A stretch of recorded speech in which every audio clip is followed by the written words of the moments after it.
Social media platforms से कुछ याद आया? फेक न्यूज से याद आया फेक कंटेंट जितना भी रिलीज होता है सोशल मीडिया प्लेटफॉर्म्स पे, फेसबुक पे, इंस्टाग्राम पे, या फिर बात करूं ट्विटर हैंडल्स पे, ट्वीट और कुछ ऐसी खबरें आप तक पहुंच जाती हैं जो वाकई में अनरिलायबल होती हैं, जो वाकई में अनऑथराइज्ड होती हैं और फेक न्यूज में कन्वर्ट हो जाती हैं।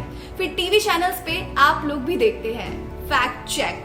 जी हाँ, हम बात कर रहे हैं सोशल मीडिया प्लेटफॉर्म्स पर जो लगाम लगने वाली है और ओटीटी प्लेटफॉर्म्स पे जो लगाम लगने वाली है, और आज जो प्रेस कॉन्फ्रेंस हुई है सरकार द्वारा उसके बारे में। नमस्कार, मैं हूं आपकी दोस्त रीटा और आप मुझे देख रहे हैं नेटवर्क न्यूज के पेज पे। और इस वक्त मैं आपको बता रही हूं इस वक्त की सबसे बड़ी ब्रेकिंग न्यूज, जिसमें OTT platforms, social media platforms और न्यूज पोर्टल्स पर लगाम लग चुकी है। एक सवाल पहले ही आपसे पूछ लेती हूँ, क्या आपको लगता है कि ये लगाम लगानी जरूरी थी भी या नहीं थी?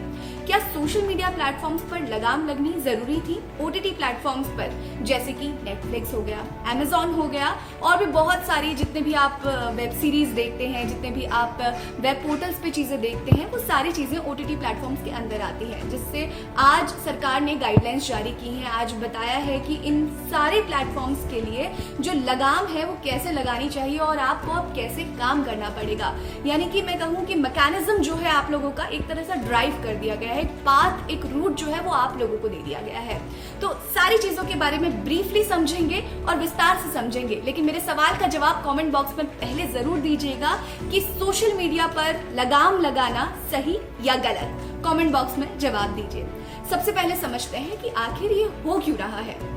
फेक न्यूज आज के टाइम पे सबसे बड़ा मुद्दा बन चुका है, चाहे वो दिल्ली वायलेंस के टाइम पर हो, चाहे वो किसी भी चीज को लेकर हो। अब हम हिंदू मुस्लिम्स की बात कर ले, हम बात कर ले कास्टिज्म को रिलेटेड लेकर, हम बात कर ले वुमेन एम्पावरमेंट की जब बात होती है, हम बात कर ले सेक्सुअलिटी की जब बात होती है, इन सारी चीजों में जो चीजें हैं वो बहुत उभर के आई हैं। फेक न्यूज कंटेंट जो है वो सामने आया है, ऊपर से जो कंटेंट है वो आप तक गलत रूप में परोसा जाता है, और इसी से रिलेटेड सरकार के पास कई तरह की कंप्लेंट्स गई हैं, कई तरह की उनके पास कंप्लेंट्स आई हैं कंपनी से, लोगों से, और सरकार ने लगभग 50 के लगभग क्वेश्चंस जो हैं, क्वेश्चनर जो है वो रेडी किया था और पहुंचाया था अलग अलग जगहों पर, अलग अलग देश के हिस्सों पर, और ऑडियंस से जो जवाब आया उसके बाद सरकार ने ये गाइडलाइंस जारी की हैं। समझ लेते हैं इन गाइडलाइंस का मेन मकसद क्या है। सबसे पहला मकसद, एक ऑथराइज्ड पर्सन होना चाहिए जो कि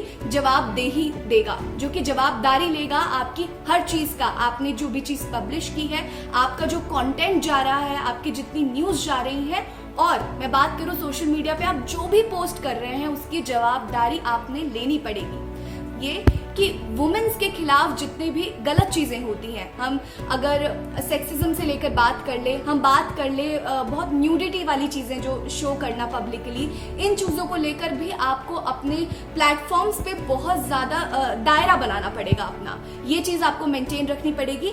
तीसरी चीज है यूजर्स को नोटिफाई करना पड़ेगा, यानी कि आपको अपना ऑडियंस जो है वो सिलेक्ट करना पड़ेगा, आप किस ऑडियंस के लिए चीजें बना रहे हैं, डेवलप कर रहे हैं, और उन यूजर्स को आपको इन्फॉर्म करना पड़ेगा कि क्या are you okay with this type of content और नॉट। ये सारी इंफॉर्मेशन जब आप तक पहुंच जाएंगी उसके बाद आप चीजों को आगे रेगुलेट कर सकते हैं।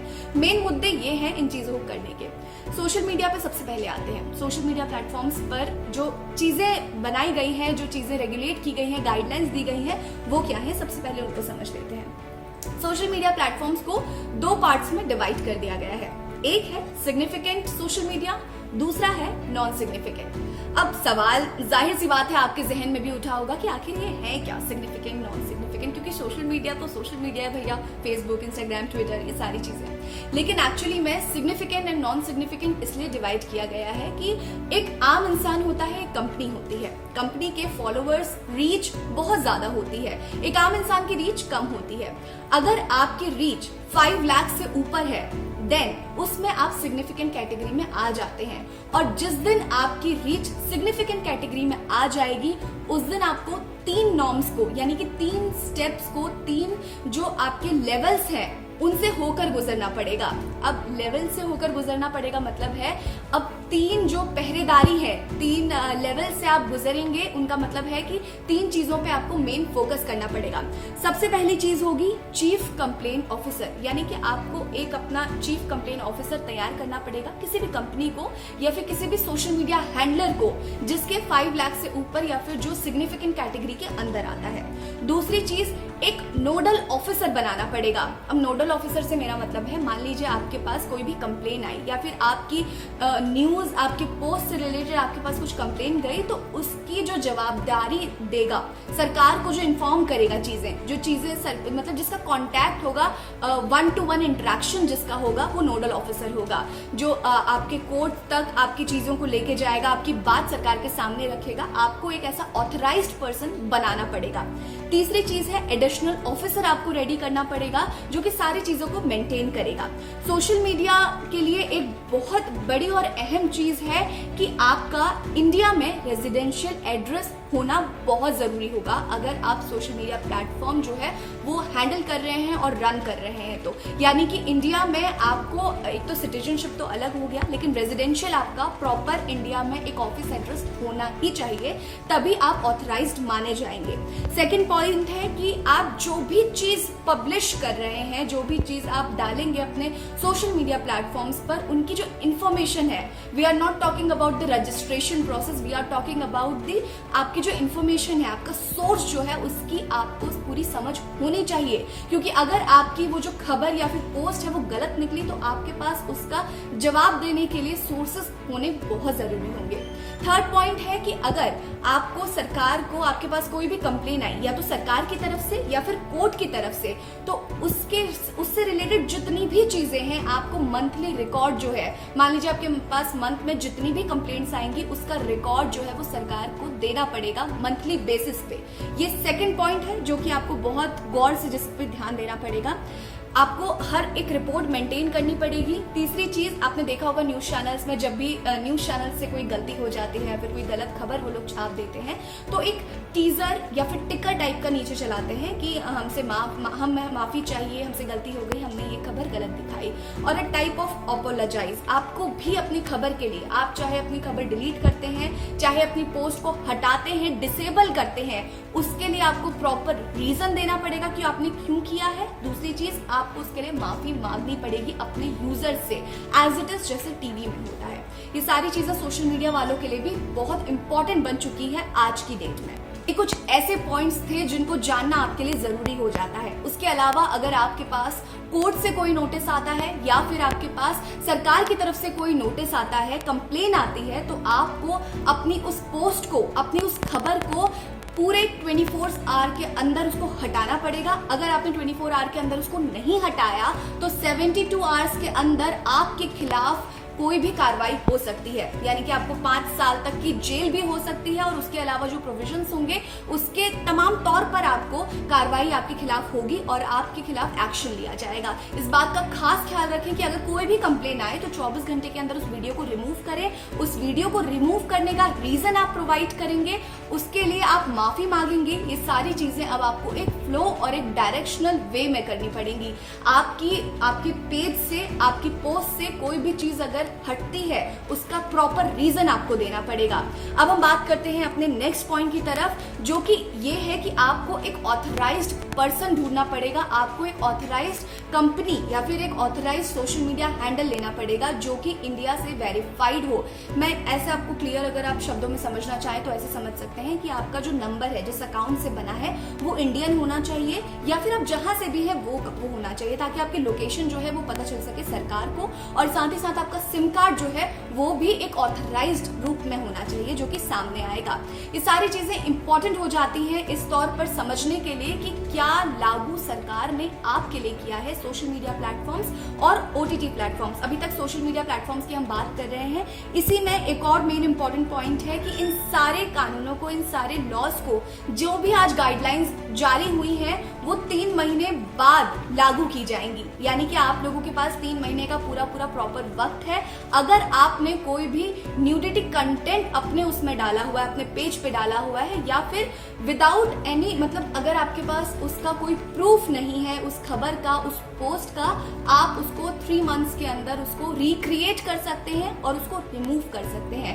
3 मंथ्स में अगर आसान भाषा में आपको समझाऊं तो आपके पास सुधरने के लिए है कि आप गलत कंटेंट को ना फैलाएं, फेक न्यूज को ना फैलाएं, वॉयलेटिंग कंटेंट को ना फैलाएं, कंट्रोवर्शियल चीजों को ना फैलाएं सोशल मीडिया पर। क्योंकि सरकार ने अब जो है अपने पैर जो है वो बहुत ज्यादा सख्त कर लिए हैं, अपने जो कदम है वो बहुत ज्यादा सख्ती से बढ़ा रही है सरकार। और 3 महीने बाद जो है वो एक पूरा का पूरा आपके पास एक मैकेनिज्म तैयार होके आ जाएगा कि कैसे कैसे चीजें रेगुलेट होंगी, कैसे कैसे चीजें आपको मेंटेन करके रखनी है और किस किस को आपको जवाब देना पड़ेगा। ये सारी चीजें आपके पास आएंगी।